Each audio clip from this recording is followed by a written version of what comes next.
Welcome to Pet Pals. I'm Dee Dee and this is Randy, and we are, as usual, at Frederick County Animal Control and Pet Adoption Center on Rosemont Avenue, bringing you some adoptable pets available at your animal shelter.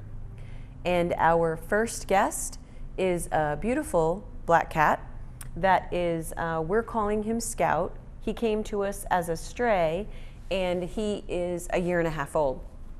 So a number of the cats that we are going to introduce you today are about that same age. So it seems to be common for people to find a cat outside, feed him, let him hang out for a little while, hoping that they're going to find his owner. And if they don't and they want to do the right thing, they get him neutered, which in this case someone did. And then, because they're not sure that they really wanted a cat to begin with, the cat has access inside and outside, and sometimes they wander off. Now, that person who never completely committed to having a cat may or may not look for the cat, thinking that perhaps he finally went back to his home. But we never know the real stories of these cats that come into the shelter that are friendly with people, litter trained, and already neutered, when no one comes looking for them or gives us a lost report and they don't have a microchip or the mark of a collar. So in any case, we hold them for a while and we put them on our stray page and we list them on our posters and we try to find their owner. And if we can't, then we offer them up for adoption. And whenever we have friendly, healthy cats, there's no time limit on how long they can stay here until they find a home. We do have space limits, but that does not affect our friendly, healthy cats. That affects cats who are sick. When we have space, if cats have minor health problems, we can help them out. When we have space, if cats that have serious health problems, we can sometimes help them as well. But between April and October, we get over 1,000 kittens, and when our cages are full and our foster homes are full, then we are not able to help unfriendly or sick animals. So this guy has everything that anyone would need in a pet cat. If you think that he might make a good match for you or someone that you know, then come and meet him or share his picture around so people will know he's here. We are back with Bronx, and Bronx is a 3-year-old male cat that also came to us as a stray. And when he came to us, he had an ear infection, and it's being treated now successfully, and he's going to be fine. But during the treatment phase, putting the medicine in is very itchy for him, so he was scratching his ears and making little cuts on the back of his ears. And as you can see, he loves people. He has adapted very well to wearing the silicone, and he will be done with that soon. And it is so common for us to find these absolutely lovely, affectionate, sweet cats just wandering around Frederick County. And when they end up in the shelter, as I said with our last guest, we try very hard to find their owner, but less than 3% of our cats get reclaimed. So what I would say is that that's a combination of many things. Number one is what we just talked about, where people assume that the cat has another owner.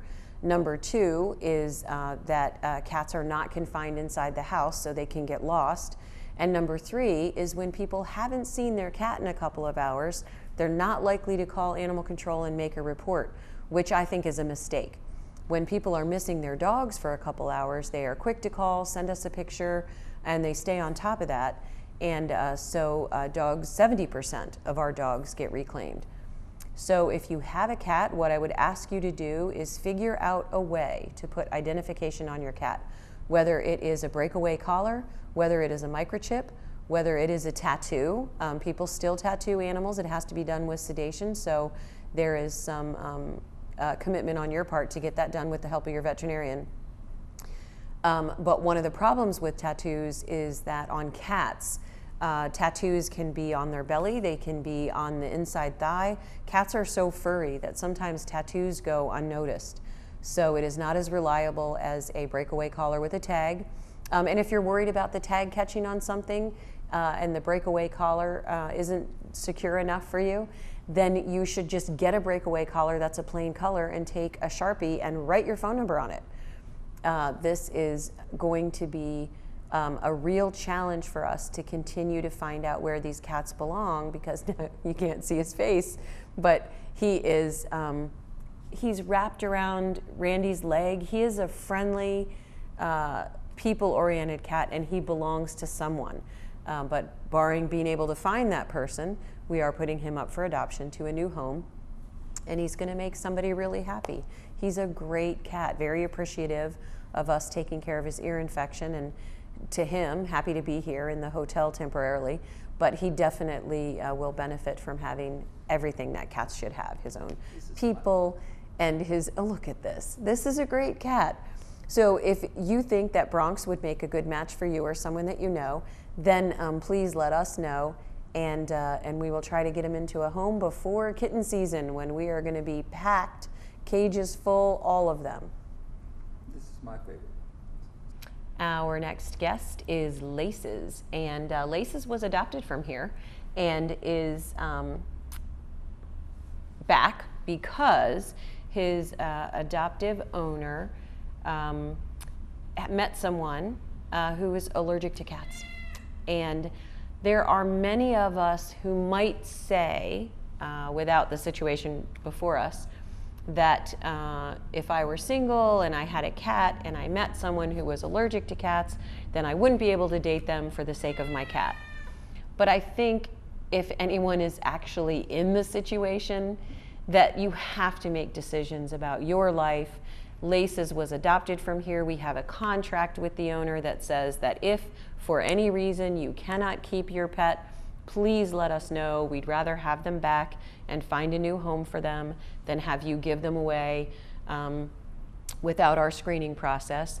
Although many people have called us and said, for whatever reason, I'm not able to keep this pet that I adopted from you, but my daughter wants the pet. Well, that's great. We'll just do a transfer of ownership and we know the pet is safe.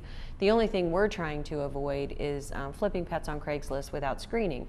So she did the right thing. She wasn't able to keep the cat in her life, so she brought him back to us. And now we are looking for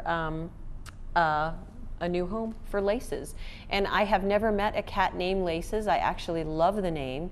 It's unusual for me to hear names after all these years that I haven't heard before. So it's interesting to me when somebody comes up with a unique name that is fitting. So the nice thing for this kitty is he's lived here before. So he knows about our routine. He knows how things go. He doesn't feel nervous here. And he's ready to walk around the room. If you think that Laces would make a good match for you or someone that you know, you can help us out by sharing his picture on our social network, on your social networking, or print a pet finder profile and post it at work. See if you are in a gym or a yoga class or something like that, if they will let you post the pet finder profile on a bulletin board. There are lots of ways to get the word out about homeless animals to places that otherwise might not find out. If you like orange tabbies in particular, then he would be a great cat to give a little press to. And if you are all set with your cats in your home, you can volunteer, you can donate supplies. There's a lot of ways to help this kitty, even if you can't give him a home of his own right now. You're being sneaky. Yeah, you're being sneaky. Where you going? We are back with Jasmine. Come here. And Jasmine will probably be adopted pretty quickly. So if you are seeing her today, which is probably on Wednesday, she may have already been selected last weekend because she's so pretty. But you never know what people will like. Jasmine was in our foster home system because she came to us with kittens. So her kittens are just a little bit too small to be adopted, but they will be here soon. So the reason I wanted to bring her on the show is, number one, to get her adopted in case she's not snapped up this weekend, but also so that I could let you guys know kittens are coming. We have 2 litters here now, and Jasmine's litter is on the way. And as I always say, between April and October, we get over 1,000 kittens. The reason I say that so often is because people come in the winter looking for kittens and find out that we have 15 or 20 adult cats in the shelter. And then they come again in the early spring and they see that we have 30 adult cats and some teenager kittens. And then kids get out of school for the summer, they go on vacation, and then in the fall they say, you know, we were gonna get a kitten last year, but we never got around to it and you didn't have any. And then I have to say, we had over 1,000 kittens and now kitten season is over. So if you are interested in taking a kitten, we want you to, because it's hard to find 1,000 homes for kittens in a few short months. And a lot of times people will say, well, maybe I should take an older cat because the kittens will all find homes. While that's true, not everyone is looking for a kitten. Kittens need supervision. They play with things that might hurt them. They climb up things. So if you are willing to get a kitten, then by all means you should. They're a lot more work and very cute, and definitely a good choice if you already have a cat, or if you want a pet that's going to adjust to a really busy household. For example, if you have dogs, then I recommend getting a cat who's lived with dogs, or getting a kitten who can be socialized to dogs and find them to be just part of an expanding family. So Jasmine, as you can see, is gorgeous and sweet. And some people call this coloration snowshoe, which is really named after a purebred cat. A purebred line of cats called snowshoes have Siamese markings plus white superimposed on their feet and nose. She is not a purebred snowshoe, but she has the coloration, and that makes her striking looking, especially the blue eyes. So if you are interested in a beautiful cat who is also sweet and looks perfect on Randy's blue shirt, then come in and meet her. She's not going to be here very long because she's striking looking. And while most people take a cat home that complements their personality and has the right fit for them, the first thing that draws you to a cat is their appearance. So when you come into the shelter and we have a room full of cats, you're going to be drawn to any cat that looks like a cat you used to have, is strikingly beautiful in some way, or has the opposite look of any cat you've ever seen. So the first thing you're going to do is be attracted by appearance and then get to know them and see if they make a good match for you. And because she's so sweet, I think she's going to make a good match for anyone who's looking for a cat. We'll be back after a short break with some adoptable dogs at Frederick County Animal Control and Pet Adoption Center. I hope you join us after the break.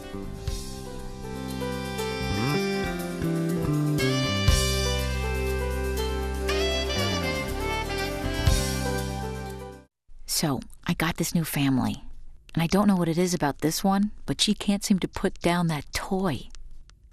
Oh, and she even talks to it. Who's she talking to? Her mom? She talks to her mom a lot. Please like Frederick County MD on Facebook and follow us on Twitter at FrederickCOMD to get the latest information on actions by the Board of County Commissioners, emergency notifications, department events, programs and services, and links to online resources. Frederick County government has thousands of followers on Twitter and likes on Facebook.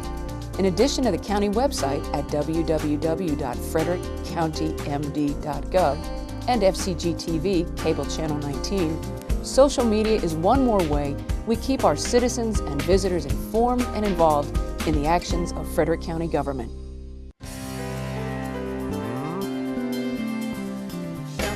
We are back at Frederick County Animal Control and Pet Adoption Center with some adoptable dogs. And our first guest is an 8-month-old puppy named Charlie. And Charlie has 2 siblings here. And the wonderful thing about that is that that means he's grown up in a pack of dogs. And that is a great way for puppies to learn several things. Number one is bite inhibition, which is a great thing you want all of your dogs to know. And when puppies are allowed to play together past 12 weeks of age, they learn not to bite down hard on each other or the play stops. Your brothers and sisters get mad at you if you hurt them. So that's number one. Number two is they learn a lot of social skills, so that if you wanted to take Charlie to the dog park, he would understand not to run up in the face of an adult dog, not to jump on a dog he doesn't know. So it's a really great manners training for puppies to grow up together when possible. Now, the other problem with having puppies together is it means that they still need house training, which at 8 months old is very easy to accomplish in about a week, but it takes a lot of supervision. Whereas when you get a baby, tiny puppy, it takes constant supervision and weeks of training before they can hold their bladder and let you know they need to go outside. He'll be able to learn that right away. But when you have 3 puppies together that you're trying to raise, there's no way you can house train all 3 efficiently without a lot of help. Now, Charlie has an additional quality that makes him very desirable, and that is he's really a polite puppy. This doesn't have anything to do with growing up with his siblings. It just has to do with what his personality is like. He jumps on people when invited, but not when uninvited. He sits when you ask him to, and Randy's going to try to show you that, and he is very attracted to people, so that's a wonderful thing because it makes him very easy to motivate to do things. See that? He's such a good boy. So Charlie is going to be very easy to motivate and train. He's a lovely, lovely dog, and I didn't even mention, but he does have the drawback of being an American Pit Bull Terrier. And as you may already know, the Maryland legislature solved that discriminatory problem in Maryland, so no worries. But it is something to think about if you're going to adopt a dog with a big head. Some people are scared of them unnecessarily, but you have to deal with it. You still have landlord issues. Oh yeah, there still can be landlord issues. Randy just pointed out a lot of landlords are worried that these dogs are special in some way. And every individual dog is special in their own unique personality and training skills. But there is no guarantee, and you can ask any police dog trainer, you can ask any rabbit hunter, there is no guarantee when you get a German Shepherd that he can be a police dog. There is no guarantee when you get a Beagle that he can hunt rabbits. And there is no guarantee when you get a big-headed dog that he will challenge other dogs without reason. Yeah, big sweet boy. We are back with Junior, and as you can plainly see, Junior is a lab mix. He has a little bit longer coat and smaller ears than the average lab, so he might be mixed with maybe Golden Retriever or maybe German Shepherd. It's hard to say. But some people got him from a friend who couldn't keep him anymore, and they already had 2 other labs. So you can imagine 3 giant dogs like this in your house is a little bit over the limit. But they kept him for 6 months, and they brought him in to see if we could find him a permanent home. And a couple things you should know about Junior. As much as he's wagging his tail and moving around, he seems like a big old friendly, confident dog. But Junior is kind of nervous. He will approach strangers and he wags his tail, but he's a little bit anxious. So it's going to take the right person to give him some confidence and let him know that he has finally arrived at a permanent home where he's going to be welcome to stay. He sits when you ask him to. But clearly, we're asking him to stay in this tiny little circle and to, do really nothing that has a point. See if he wants to get on the chair again, because that was cute. And when he first came in, he jumped right on the chair. So I think that he is more accustomed to living in a house than in a kennel. So it can be hard for a beloved dog to come to a dog kennel where lots of dogs are barking and there's a lot of activity. But as you can see, he is food motivated. He does need to lose a little bit of weight and full of energy. So he's going to make someone a great pet. He acts like a typical lab, but he is going to need somebody who wants a retriever and who's going to give him, he just heard the door open. And this is a sign of his worries. He's worried now that some new person is going to come in here that he can't control or see. And so, yeah, it's just people working here. So he is going to need confidence building, you know, to let him know that he's safe now and he doesn't need to guard himself so carefully. So if you think that Junior would make a nice addition to your family, then please let us know, or pass his picture around so that we can find him the right home. We are back with Ellie, and Ellie is just a bundle of joy. She is gentle and cute, loves people, she's polite. In fact, right before we went on camera, Randy asked her if she wanted to get in the chair, and she made it clear, I am not allowed on the furniture. So she is super, she makes little pig noises. She is the reason that people fall in love with beagles. They, when they're raised with people, they make delightful pets because they absolutely love to be pet. They love attention, they're affectionate. One of the things about beagles that you can rely on is their nose power. So Ellie is very good at knowing exactly whether Randy has a treat, which hand it's in, if he's going to give it to her. And one of the games that you can play with beagles, which I highly recommend, is to hide some food in your yard and play that childhood game, hot and cold, with them. The reason I recommend that is because you are teaching them a couple of things. Number one, you're letting them use their nose, which they want to do. And number two, it doubles the exercise. She got it. It doubles the exercise because she's not just exercising her body, she's exercising her mind. Randy hid a little piece of food under the carpet and she found it right away. But the other thing, your voice saying, you're warmer, no, no, you're far away, makes a beagle realize that while they know you don't smell anything and that you don't have that skill, that you somehow know where the treats are all the time, which makes your voice more important and valuable to them, which helps with the bonding process and the training process. Because beagles can put their nose to the ground, smell a rabbit, and just take off and not care about your voice because you don't know anything about where the rabbit is, and they're aware of that. But if you play the hot and cold game, you can help her to understand that while you may not know where the rabbit is, you certainly know a lot of things she doesn't know and have information that she might be able to use. So Ellie is going to be a little bit of a challenge to find a home for because we estimate her age to be around 10. We don't know if that's true because she came to us as a stray. She could be 8, she could be 11.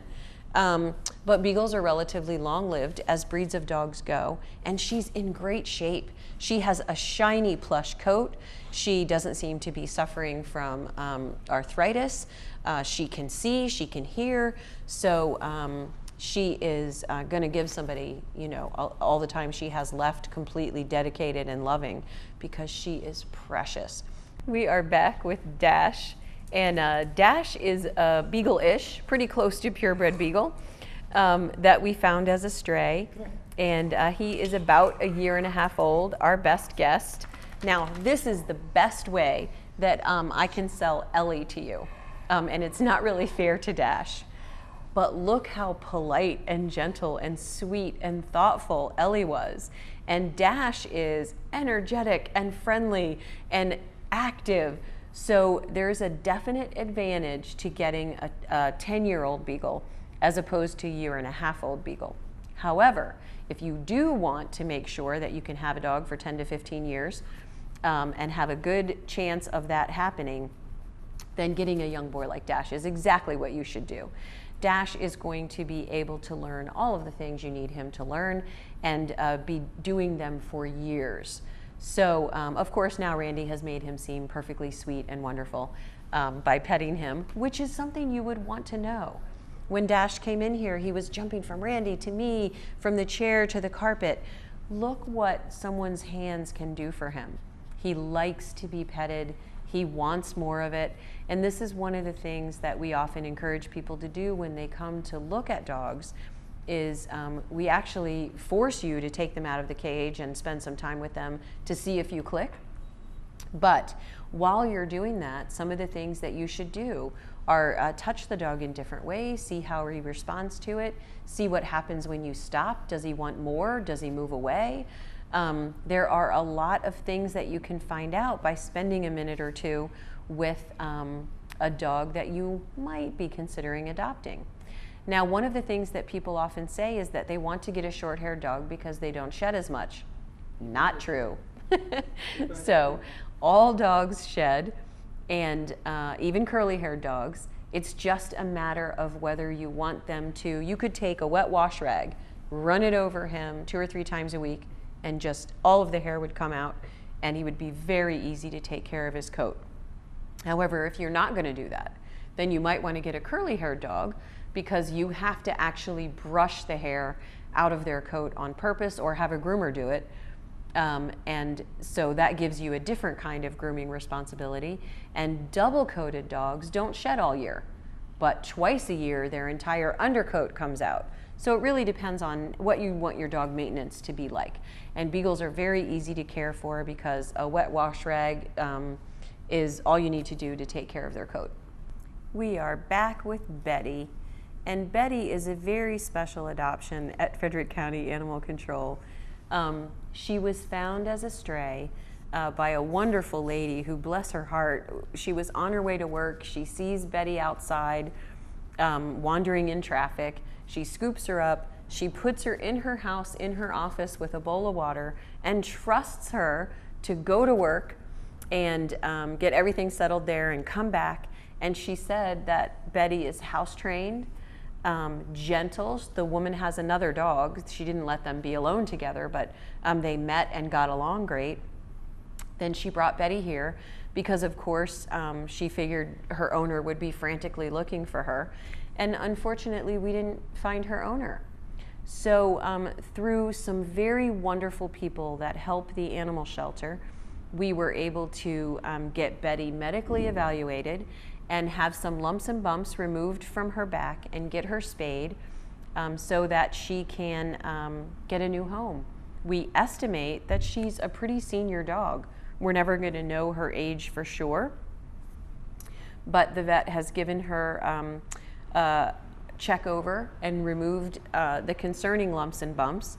And we want her to have the rest of the time that she has to sleep by someone's feet while they watch movies, maybe take a very short walk to the end of the driveway and back, and sit in your lap. She's a sweet little dog. It's possible that she doesn't hear very well, so someone's going to have to be patient with her. And I will tell you that she did just have surgery a couple of days ago. When she first arrived here, she is energetic and friendly.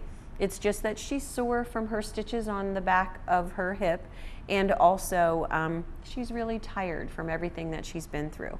So once she is feeling her complete self again, she'll have more energy than you see right here, but she's not going to be like Dash. She's an older lady ready for retirement, and she just wants somebody to lean on while she takes a nap and a quick jaunt out to the backyard. If you had a fenced-in yard, that would be perfect, because she doesn't even necessarily need to walk around the block. She just needs to have some fresh air and you know, a place to be Betty for the time that she has left. So thanks for joining us on Pet Pals. We have tried to bring you a variety of adoptable dogs. We have plenty more that you haven't seen. We also had the earlier segment with our adoptable cats and have plenty more you haven't seen. So if you're looking for a pet, we know that you have lots of sources in Frederick for wonderful animals, and we very much appreciate when you at least think of looking at the shelter first. If we don't have the pet that you want, we have a wish list. We can also refer you to rescues we know of that may have the pet that you want. The Catoctin Kennel Club is local, and they have purebred dogs. And there are plenty of cat rescues like the Animal Welfare League. They have a storefront over by the fairgrounds. So whatever you're looking for, we want to help you find a great match, and you can help us by sharing the link at the bottom of your screen, checking out our Facebook page, and going to petfinder.com and sharing profiles of animals that you think someone you know might like on your social networking sites. We will see you next time on Pet Pals.